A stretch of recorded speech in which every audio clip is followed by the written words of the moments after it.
श्री सद्गुरु महाराज की जय। मानस ध्यान क्या है?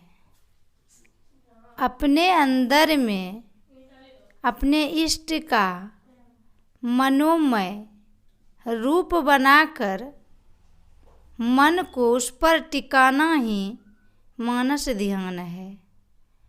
मानस ध्यान स्थूल सगुण उपासना है। इसके बिना कोई सूक्ष्म उपासना में बैठ नहीं सकते। इसका कारण यह है कि जो जहाँ रहते हैं उनको वहाँ से आगे बढ़ने के लिए वहीं का अवलंब लेना पड़ता है। जैसे कोई जल में गिर जाए तो उससे पार होने के लिए उसे उस जल के सहारे ही तैर कर जल से ऊपर होना होगा। उसी तरह जीव परम प्रभु परमात्मा से बिछुड़कर स्थूल जगत में आ गया है। इस स्थूलता से छूटने के लिए साधक को परम प्रभु परमात्मा स्थूल सगुण रूप का ही सहारा लेना होगा। इसीलिए स्थूल सगुण रूप मानस ध्यान के लिए अति आवश्यक है। यह स्थूल संसार नाम रूपात्मक जगत कहलाता है। मन का स्वभाव है कि वह बार बार अनेक नाम रूपों का चिंतन करता है। सत्य पुरुषों का विचार है कि जो मन सदैव अनेक नाम रूपों का गुणगान करता रहता है उनसे उन्हें छुड़ाने के लिए एक नाम रूप में लगाना चाहिए। एक नाम अर्थात गुरु प्रदत्त इष्ट मंत्र का जप और एक रूप अर्थात इष्ट के रूप का मानस ध्यान करना। श्रीमद् भागवत महापुराण से भगवान श्री कृष्ण ने श्री उद्धव जी से मानस ध्यान का संकेत बहुत ही उत्तम ढंग से किया है। इंद्रियाणि नित्ययार्थ भयो मनसा कृष्य तन्मनया बुद्ध्यता सार्थिना धीरं प्रणायेन्नं मयि सर्वतः। बुद्धिमान पुरुष को चाहिए कि मन के द्वारा इंद्रियों को उनसे विषयों से खींचकर उस मन को बुद्धि रूपी सारथी की सहायता से स्वांग युक्त मुझ में ही लगा दे। तत्सर्व व्यापकं चित्तमाकृष्यते कत्र धारते न्यायी चिंतनये भूय सुस्मितं भावते सन्मुखम। सब ओर से फैले हुए चित्त को खींचकर एक स्थान में स्थिर करे और फिर अन्य अंगों का चिंतन न करता हुआ केवल गुरुदेव का मुस्कान युक्त मुख का ध्यान करे। श्री रामचरितमानस में वर्णन है कि अगस्त्य मुनि के शिष्य सुतीक्ष्ण मुनि भगवान श्री राम के रूप ध्यान में इतने निमग्न थे कि भगवान के जगाने पर भी नहीं जगे। जब भगवान श्री राम ने अपना रूप उसके हृदय में हटाकर चतुर्भुजी रूप बना दिया तभी उनका ध्यान भंग हुआ। सुतीक्ष्ण मुनि भगवान श्री राम के रूप ध्यान में इतने निरत थे कि रूप हटते ही विकल हो गए। जैसे मणिधर सांप मणि के बिना व्याकुल हो जाता है। मानस ध्यान ही बहुत विशेष महानता है। यदि ठीक ठीक मानस ध्यान हो जाए तो इष्ट के सारे गुण साधक में आ जाते हैं। एकलव्य की कहानी से विदित होता है कि द्रोणाचार्य और कौरव पांडव को वन विद्या की शिक्षा दे रहे थे। एकलव्य के मन में वन विद्या सीखने की इच्छा प्रकट हुई। उसने द्रोणाचार्य के सामने रखी। एकलव्य भील बालक था।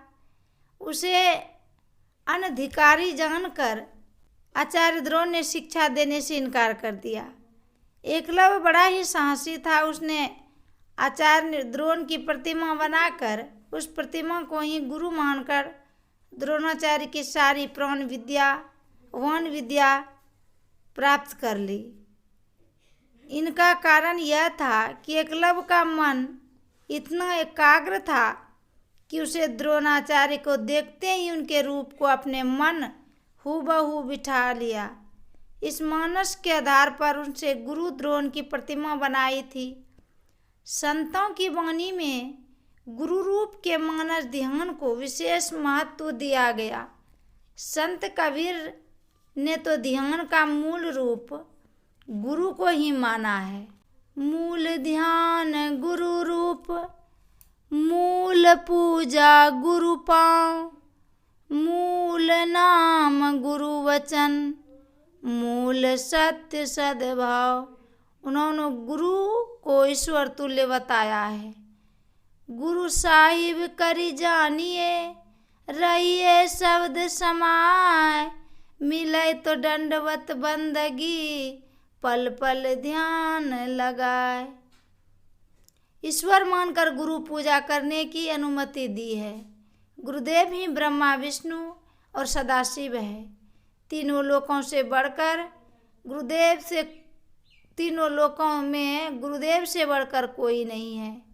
दिव्य ज्ञान का उपदेश देने वाला उपस्थित प्रत्यक्ष परमेश्वर की भक्ति के साथ उपासना करे, तब यह शिष्य ज्ञान का फल प्राप्त करेगा। जैसे गुरु है वैसे ही ईश है, जैसे ईश है वैसे ही गुरु है। इन दोनों में भेद नहीं। इस भावना से पूजा करे। ये ही विचार देखा जाए तो प्रमाणित होता है कि भगवान श्री राम को गुरु भगवान श्री कृष्ण, गुरु और जितने भी महावीर महापुरुष हुए सबों ने गुरु की मर्यादा को माना है। इसीलिए संतों गुरु रूप के ध्यान के विशेष महत्व होना चाहिए। साधकों को एकनिष्ठ होना चाहिए। यदि गुरु को इष्ट मान लिया है तो फिर दूसरे को इष्ट मानने की आवश्यकता नहीं है, क्योंकि देवों और देवियों की बात ही क्या है। पूर्ण ब्रह्म परमात्मा भी गुरु के निवास करते हैं।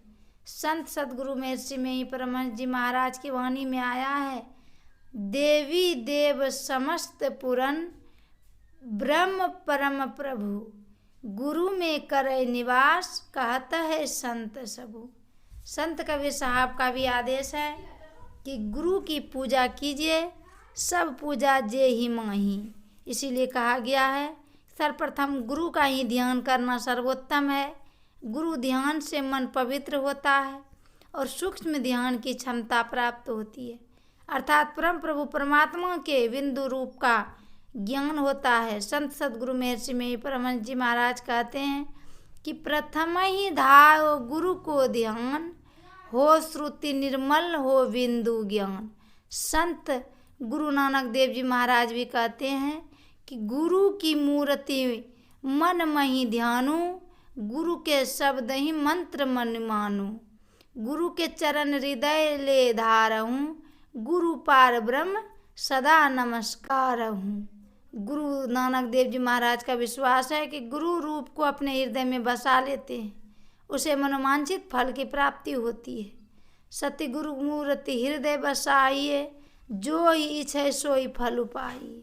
संत चरणदास जी महाराज की वाणी में है, गुरु ही को धरो ध्यान, गुरु नाम गुरु को जपो, आपा दीजे भेंट, पूजन गुरु ही थपो।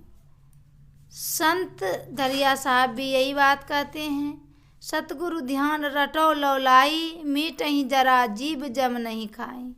गुरु को इष्ट के रूप में इसीलिए भी धारण करना चाहिए कि अनिष्टों के बजाय गुरु का प्रत्यक्ष दर्शन होता है, साथ ही गुरु की गरिमा भी प्रत्यक्ष अनुभव कर पाते हैं। माया की भयानक सेना जो संसार में फैली हुई है, सेनापति काम आदि काम क्रोध आदि षड्विकारों को भगाने की क्षमता गुरु के मानस ध्यान में है।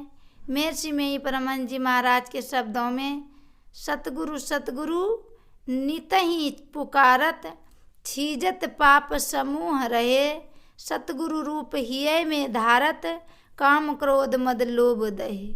सच्चे सदगुरु मानस ध्यान की सदयुक्ति प्राप्त करके अनवरत रूप से इनका अभ्यास करना चाहिए। संत मत की साधना में मानस ध्यान को अनिवार्य माना गया है। श्री सदगुरु महाराज की जय।